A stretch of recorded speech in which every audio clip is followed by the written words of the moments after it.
Morning everyone. I hope you are doing well. In last class we were studying polar high pressure. Now we'll continue. Okay, let's start. Subtropical high pressure belt. Okay. In spite of high temperature, it is a zone of high pressure because the air which rises over the equator is forced to descend over the between 35 degree to 25-degree north and south. The air the air descent descent because it becomes colder and heavier.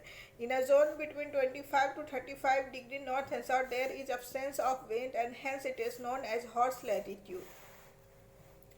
As the air is forced to descend, it becomes drier and hence most of the hot deserts of the world are located in this belt. On the western side of the continent, this is a zone of origin of trade winds and westerlies. Uh, solar uh,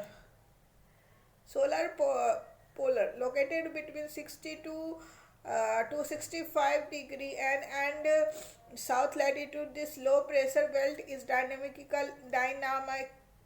sorry dynamically induced. The wind is forced to rise upward due to the convergence of two different wind systems, warm westerlies and cold polar westerlies.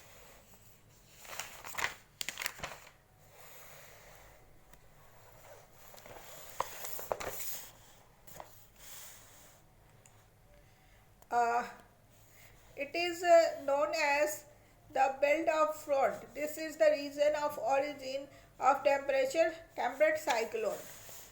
All the pressure belt undergo shifting except polar high pressure belt wind, primary wind or global wind, secondary wind or regional wind, monsoon, tertiary or local wind, cold and winds. Trade winds, westerly factor affecting wind. Pressure difference, pressure gradient force.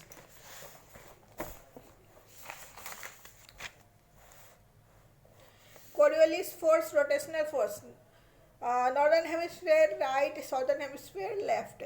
Coriolis first minimum equator region polar. See, this is the figure of Earth. Suppose there is trade wind or polar easterlies and westerlies.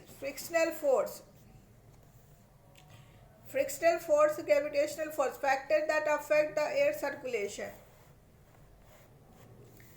Pressure gradient force. Wind always flow from high pressure to low pressure greater. The pressure gradient greater will be the velocity of wind. Therefore, the wind velocity is greater in the tropical and subtropical disturbances such as the tropical cyclone, tornadoes, dust storms, thunderstorms than temperate cyclone.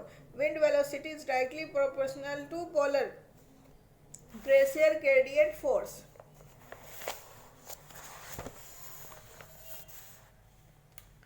The pressure gradient force normally acts on the perpendicular to isobars.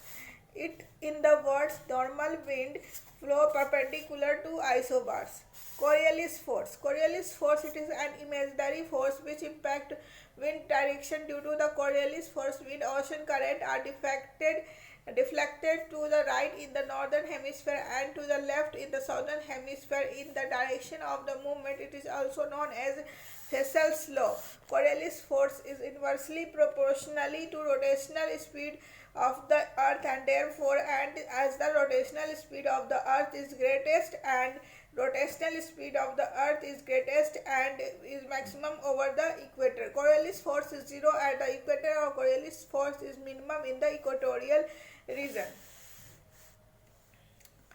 In the Coriolis force, as the Coriolis force increase away from the equator, the westerlies in polar region and subpolar region start flowing from the west to east.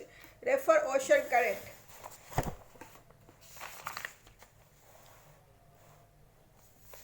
The Coriolis force always act perpendicular to pressure gradient force. So, Coriolis force, pressure gradient force. Frictional forces act on the surface wind and causes decrease in the surface wind. As the frictional force is less over the water body, the speed of the wind is greater over the large water body as the frictional force is absent in the upper atmospheric jet stream flow with the very high velocity. Gravitational or centripetal force, it will attract the wind towards low pressure creates toward all side. Okay, I'll end this video here. Hope you like my videos. If you like my videos, then like, share and subscribe my channel, and I'll continue tomorrow. Thank you.